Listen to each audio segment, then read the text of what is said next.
আপনারা জানেন ডাকসু নির্বাচনকে কেন্দ্র করে প্রতিনিয়ত একের পর এক ঘটনা ঘটছে, যেই ঘটনাগুলা আমাদের প্রতিরোধ পর্ষদকে উদ্বিগ্ন করে তুলছে। আমরা মনে করছি যে উদ্বেগজনক যে ঘটনাগুলো ঘটছে সেই বিষয়গুলার সুষ্ঠু সমাধান প্রয়োজন। আমরা আজকে প্রতিরোধ পর্ষদ থেকে সংবাদ সম্মেলন করছি।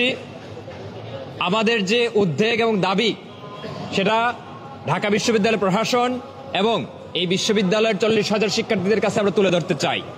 আমরা একই সাথে আমাদের দাবি দেওয়া নিয়ে এই সংবাদ সম্মেলন শেষে আমাদের চিফ রিটার্নিং অফিসার বরাবর স্মারকলিপি পেশ করব। আমরা প্রত্যাশা রাখি একটি সুষ্ঠু ডাকসু নির্বাচন আয়োজনের জন্য নির্বাচন কমিশন আমাদের দাবিগুলো বিবেচনা করবে এবং প্রতিটা দাবি তার মেনে নিবে। আমরা এই বিশ্ববিদ্যালয়ের 40,000 শিক্ষার্থী, 40,000 ভোটার। এই বিশ্ববিদ্যালয়ে 19টা হল রয়েছে, 5টা হোস্টেল রয়েছে, কিন্তু আমরা এখন পর্যন্ত দেখতে পেলাম সেই 40,000 শিক্ষার্থী, 19টা হলের শিক্ষার্থীর ভোট কেন্দ্র হিসাবে মাত্র 8টা ভোট কেন্দ্র রাখা হয়েছে। আমরা মনে করি এই যে 8টা ভোট কেন্দ্র, তার মাধ্যমে আসলে সুষ্ঠুভাবে ভোটদান প্রদান করা যাবে না। ফলে আমরা আজকের সংবাদ সম্মেলন থেকে আমরা এই দাবিটাই জানাতে চাই, আরও অধিক সংখ্যক ভোট কেন্দ্র তৈরি করতে হবে এবং সেটা বিভিন্ন একাডেমিক ডিপার্টমেন্টের আশেপাশেই হতে হবে।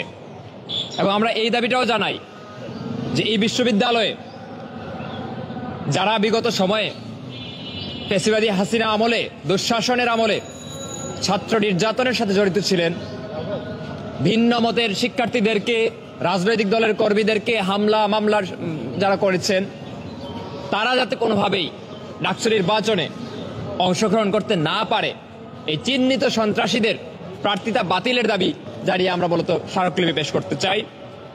আমরা মনে করি আর ডাকসু একটা এই এতদিন পর নির্বাচন হচ্ছে, ডাকসু নির্বাচন এবং একটা অভ্যুত্থান পরবর্তী সময় ডাকসু নির্বাচন। এই নির্বাচনকে যত বেশি সংখ্যক শিক্ষার্থীর সম্পৃক্ততা বাড়ানো যায়, ততই এই বিশ্ববিদ্যালয়ের গণতান্ত্রিক পরিবেশ এবং সার্বিকভাবে বাংলাদেশ রাষ্ট্রের জন্য কল্যাণকর হবে।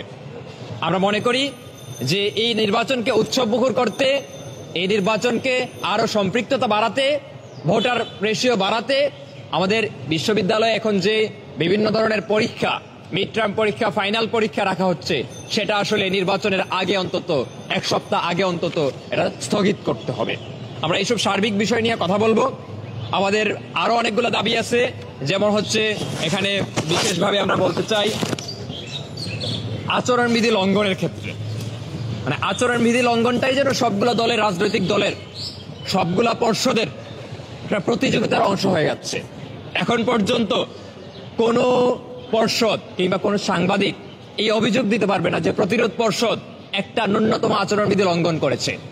আমরা আচরণবিধি মেনে এখন পর্যন্ত রাজনৈতিক আমাদের নির্বাচনী যা কাজ সবই করছি, কিন্তু আমরা দেখতে পাই যে একের পর এক আচরণবিধি লঙ্ঘন করতেছেন বিভিন্ন ধরনের পর্ষদের নেতৃবৃন্দ।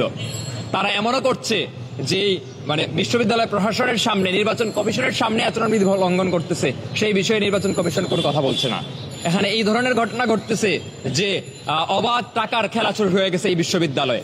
আমরা দেখতে পাচ্ছি যে এখন প্রতিনিয়ত গিফট বিতরণ হচ্ছে। কাদেরকে গিফট দিচ্ছে? কোন কোন ক্ষেত্রে গিফটের ক্ষেত্রে ধর্মীয় উপহারগুলো সংযুক্ত করছে, যাতে ধর্ম নিয়ে মানুষকে ব্যবহার করতে পারে। আমরা অন্য ভিন্ন মানুষগুলো যাতে এই নিয়ে কথা না বলতে পারে। কথা বললে এই যে নাস্তিকরা করতেছে, কথা বলা শুরু করছে ধর্মের নিয়ে সুলকানি। আমরা ভাই বলতে চাই যে ধর্ম নিয়ে এই ক্যাম্পাসে রাজনীতি যারা করতে চায়, ধর্মকে ব্যবহার করে আচরণবিধি লঙ্ঘনকে যারা চাপিয়ে যেতে চায়, তাদেরকে এই বিশ্ববিদ্যালয়ের শিক্ষার্থীরা ঘৃণা ভরে প্রত্যাখ্যান করবে। আমরা এই ঘটনাও দেখেছি, এই বিশ্ববিদ্যালয়ের যে ডাকসু নির্বাচন হচ্ছে, ডাকসুর এই গঠনতন্ত্রে সুস্পষ্টভাবে উল্লেখ রয়েছে, গঠনতন্ত্রের 2 ক ধারাতে উল্লেখ আছে এই ডাকসু স্বাধীনতা সংগ্রামকে ঊর্ধ্বে তুলে ধরবে। কিন্তু আমরা দেখতে পেলাম যে এই নির্বাচনে ছাত্র শিবির প্যানেলের মনোনীত সদস্য জয়নুদ্দিন সরকার সরাসরি এই জাতির শ্রেষ্ঠ সন্তানদের একজন বীরশ্রেষ্ঠ মতিউর রহমানকে নিয়ে কটূক্তি করেছে। বীরশ্রেষ্ঠ মতিউর রহমানকে প্লেন হাইজ্যাকার হিসেবে মন্তব্য করেছে, এই ধরনের মন্তব্য করছে, যা ডাকসুর নির্বাচনের ডাকসুর গঠনতন্ত্রের সাথে সরাসরি সাংঘর্ষিক।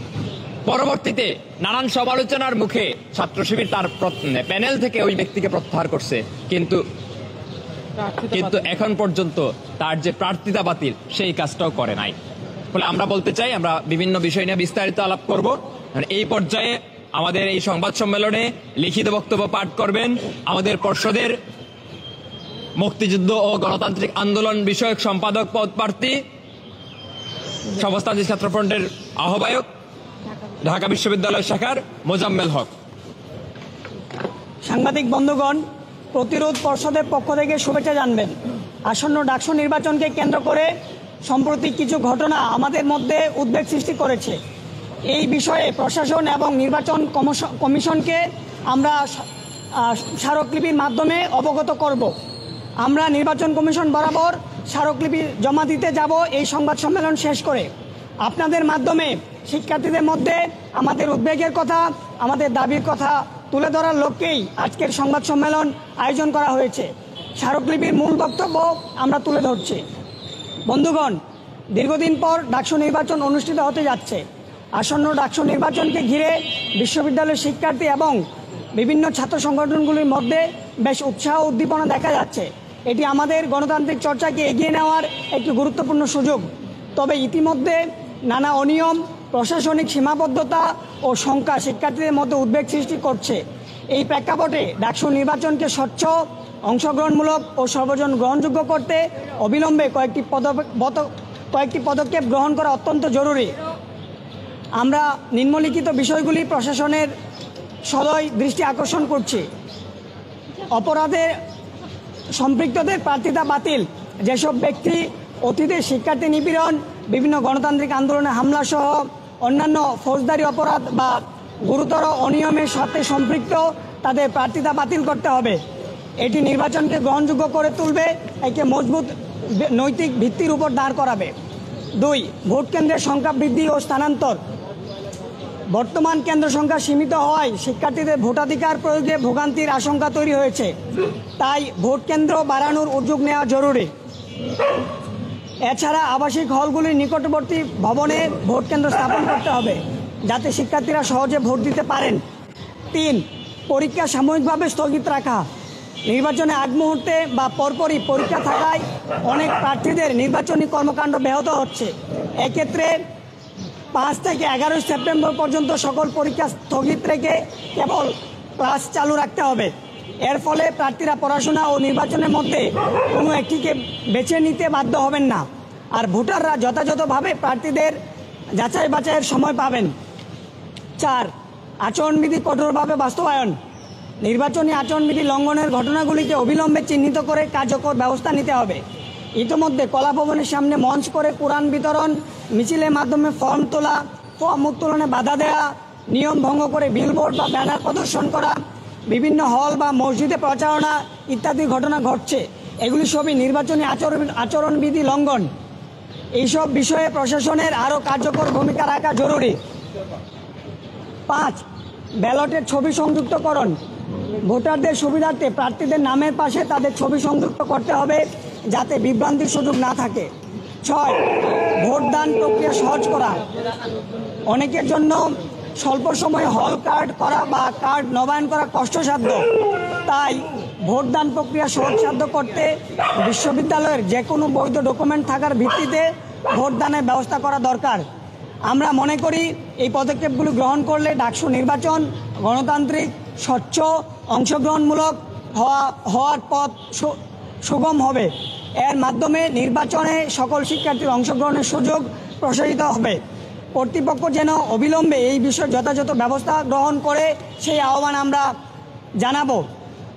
ধন্যবাদ। আনতে প্রতিরোধ পর্ষদ, ডাকসু নির্বাচন 2025।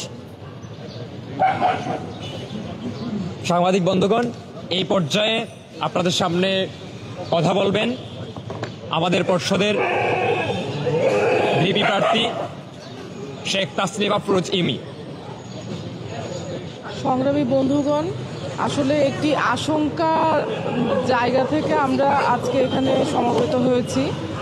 এবং যে ব্যাপারগুলো আমরা আসলে যে দাবিগুলো আমরা তুলেছি আপনাদের মাধ্যমে আমরা প্রশাসন এবং দেশবাসীকে বলতে চাই, আমাদের প্রত্যেকটি দাবি আসলে বাস্তবায়িত যদি না হয় তাহলে ডাকসু নির্বাচনটি সুষ্ঠু এবং একটি লেভেল প্লেইং ফিল্ড যে তৈরি হওয়ার পথে আমরা বাধা হিসেবে ধরছি। এবং এই কারণেই আসলে আমাদের প্রত্যেকটি দাবি যাতে প্রশাসন মেনে নেয় সেটি আমরা জোরভাবে বলতে চাই। এবং একই সাথে দেখা যাচ্ছে যে যারা বিভিন্ন সময় ছাত্রলীগের সুবিধাভোগী এবং নানান রকম সন্ত্রাসী হামলায় নেতৃত্ব দিয়েছে তাদেরকে যেভাবে প্রশাসন প্রশ্রয় দিচ্ছে, যারা নির্বাচনী আচরণবিধি লঙ্ঘন করছে, 19-এর ডাকসু নির্বাচনেও আমরা দেখেছিলাম যে যারা ক্ষমতার অনুকূলে থাকে তারা বারবার করে নির্বাচনী আচরণবিধি লঙ্ঘন করেন এবং প্রশাসন তাদের বিরুদ্ধে আসলে কোনো ব্যবস্থাই নেয় না। আমরা 5 আগস্ট পরবর্তী যেই ফ্যাসিবাদী কাঠামোর বিলোপ হয়েছে বলে আমরা ধারণা করি, আমরা বিশ্বাস রাখি যে বর্তমান প্রশাসন গত প্রশাসনের মতো এরকম কোনো ক্ষমতার অপচর্চাকে প্রশ্রয় দিবে না।